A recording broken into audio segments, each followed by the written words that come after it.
What's up, y'all? Welcome to the Tex-Trek review of Star Trek Bridge Crew. So when this game was first announced a while back, I was pretty skeptical, to say the least. The VR games were still pretty new and untested, or at least for me they were new and something that I hadn't spent a lot of time with, and I was still kind of skeptical about the nature of the VR, if it was actually going to be something that AAA titles would utilize for a new gaming experience, or if it was more of a gimmick that would kind of just fade out over time. Also, licensed material is not always great. It often falls pretty flat. Check out the previous Kelvin Universe video game for proof of that.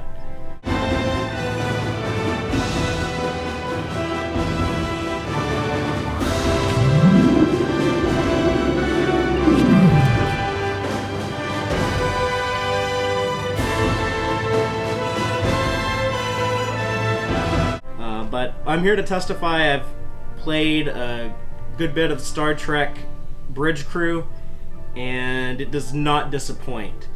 In fact, this is the best VR experience I've had, and possibly the best Star Trek game I've ever played. The premise of the game is ambitious yet simple.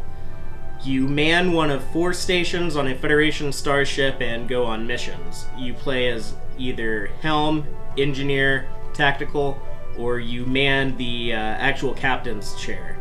You're on board the starship Aegis, and it is set in the Kelvin timeline, so the designs do kind of echo the JJ-verse. But the experience really feels like genuine classic Star Trek. As far as some of the nature of the scenarios, the command structure that you feel immersed in, it's nothing but Star Trek. As far as the different roles in the game, you select which station you want to be assigned to. If you choose helm, of course, you're going to be maneuvering the ship around. It feels like how a starship should feel. You're driving a big ship at sea more than fighter plane. This isn't the Star Wars Battlefront VR where you're flying an X-Wing zipping around like you're Fox McCloud.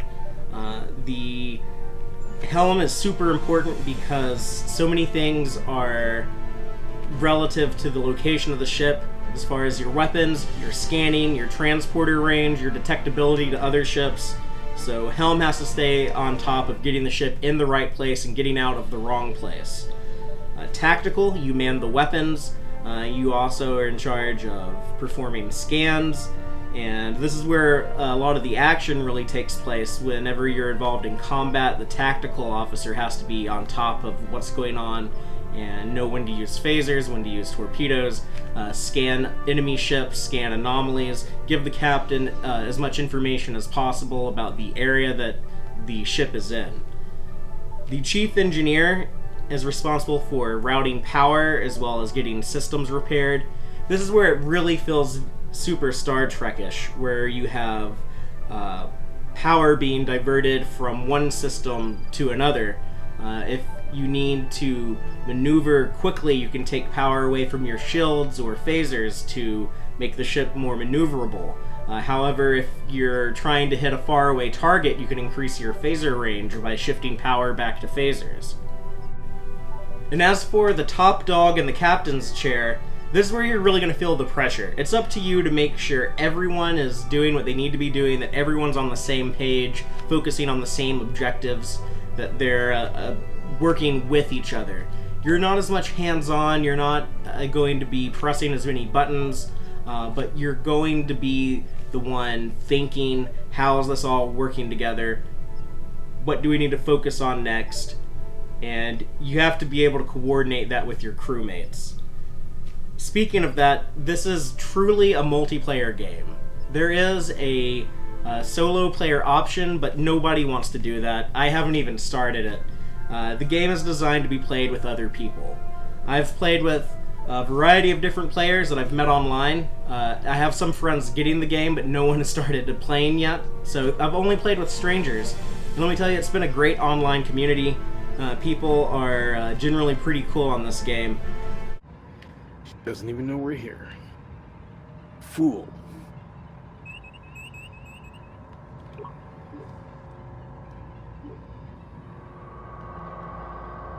Nobody fart. They can smell it. Kapla! And drop the beat!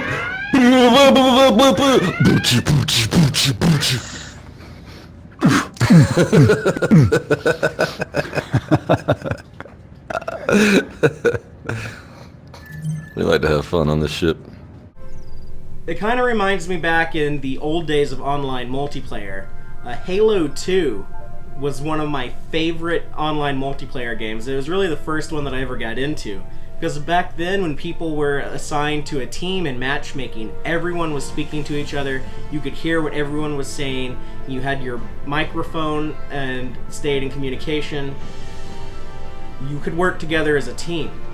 Whereas nowadays, if people try to play shooters online, most of the time you're not going to be in communication with other players, and everyone just kind of runs and guns and does their own thing. If you're looking for that kind of game, you're going to be disappointed in Star Trek Bridge Crew. This is not something that you can just hop online and play by yourself. You have to be a social gamer. You have to be able to work with other people on your crew. The game is designed around that concept. So as far as the experience, it is so immersive when you're on this bridge with these other people, and the character animation is actually matching their dialogue. So the mouth will move, and it looks like the character is actually speaking the dialogue that the other player is trying to communicate to you. Before a mission, you all start off in this little briefing room where you can kind of talk about, what roles would you like to do, or what mission do you want to play, and you feel like you're in that room. So, our problem there, when I have a quick debrief, was we didn't do the tactical scan of that ship, so I couldn't do the transporter. And way too long. Once we got our shields down, we could have got the item transported in. Especially with the VR headset that I'm using, the speakers make it sound like if I'm on the bridge at the Sulu station at the front, and I have someone in the captain's chair behind me, it sounds like they're behind me. And then when I turn around and I see their mouth moving, it is totally immersive. Speaking of the Sulu station, that is an option on the game to play on the original series bridge. However, the controls are a bit more difficult. They did a good job of staying true to the look of that bridge, and everything has a little bit of kind of analog feel to it, where things aren't as automated. It's weird, but they match the aesthetics of the game. If you're where Chekhov or Sulu would sit, there's no computer screen on your console in front of you, just buttons. So all of the information that would normally be displayed in front of you shows up on those screens on the outside of the bridge, like above Uhura and Spock's station that go all the way around the perimeter. You have to be able to look at those and also work the controls on your station. It's fun to be on the original series bridge, but honestly, I thought this is something I would spend a lot more time on. The game is so great in the Kelvin style bridge that it's kind of hard to tear myself away from that. The game also adds something new to Star Trek with the system disruption feature. It's an experimental technology that's on this new ship, the Aegis, and it allows you to take out systems on board another ship, like their shields or their weapons or their engines. This is a really cool feature because it adds something different to your tactics. You can kind of plan with your tactical officer or with your engineer what systems to try to take down. Is it better to take out a ship's engines and cripple their maneuverability, or is it better to take out their weapons before they can gun on you? Personally, I love it when the tie-in content can add something new to the original material. The systems disruption feature feels like something that they would use in Star Trek, and it's a cool addition. On that note, I'm not really sure if the intent is for this game to be in canon. I know that was kind of the idea behind the previous Kelvin Universe game that I mentioned earlier. And that's also what they've kind of been, at least what they used to suggest with the tie-in comics. But it's really not that important. There's nothing in here that's too grand or too game-changing. Speaking of that, the story, it's nice, it's really short, and there's not a lot of content as far as the story missions go. There's 5 story missions, and there are some couple of bonus missions in there. They get pretty hard though, and you're going to spend a lot of time playing the last couple of missions. There's also objectives that are not required to complete a mission, but they're a cool bonus to have. And it adds some replayability to the game when you can go back to a previously played mission and try to complete all the bonus objectives. As far as the replayability goes, there is an ongoing voyages feature, which is practically endless. The game can just generate new scenarios. So even though there's a limited amount of story missions, you can still get a lot of hours out of this game. The gameplay can get pretty hard. Things can get frantic when you're under fire by Klingon ships, and you have consoles exploding, systems losing power, the whole taking damage. You really have to work together under pressure.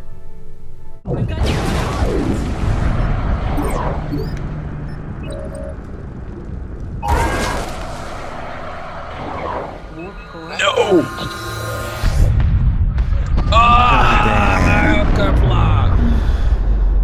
And as I keep mentioning, the game is set in the Kelvin Universe. So you do have a Kelvinish look to these ships. You have the Star Trek Into Darkness Klingons, which kind of look like the Star Trek Discovery Klingons. You have people calling Klingon battle cruisers warbirds. Little things like that irk me slightly, but I'm over it. They said all along this is going to be a game set in the Kelvinverse, and it fits perfectly into that. In fact, it does feel a little bit more traditional Star Trek than the Kelvin movies, but it uses that aesthetic.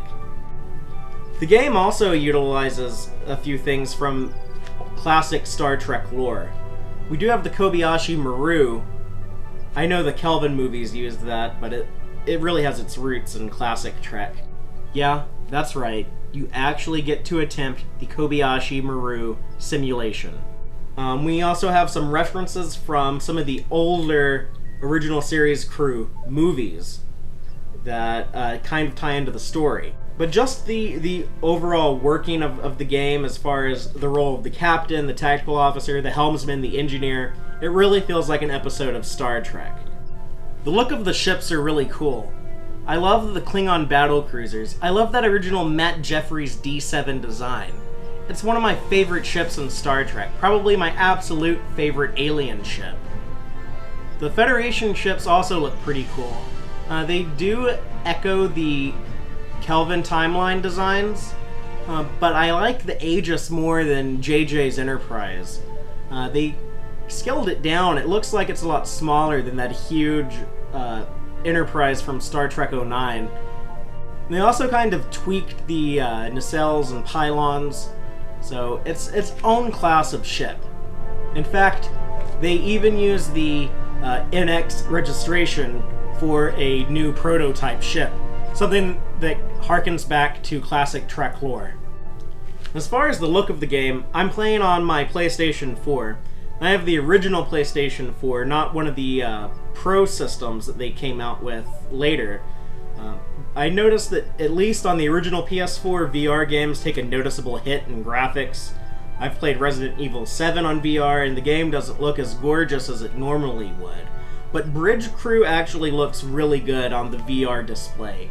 It is the best looking VR game that I've played. And if you're going to be playing it on a PC, I'm sure it looks even better on that. So some people might be critical of the lack of depth in the game. Only 5 story missions isn't a lot. And if you go hard, you can probably get through it in a weekend. However, the experience is what makes it worth playing. Being able to sit there on the bridge is just super cool if you're a Star Trek fan.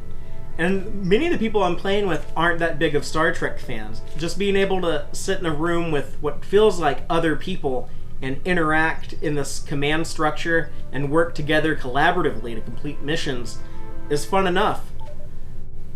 You also have the ongoing voyages, being able to play that on the original series Bridge if you want to try that, and being able to replay missions not only to complete the bonus objectives I mentioned, but playing them in different stations can add a lot of replayability to the game. The last time I was playing a game and it felt so new and fresh and different and fun like this was over a decade ago when the Nintendo Wii came out.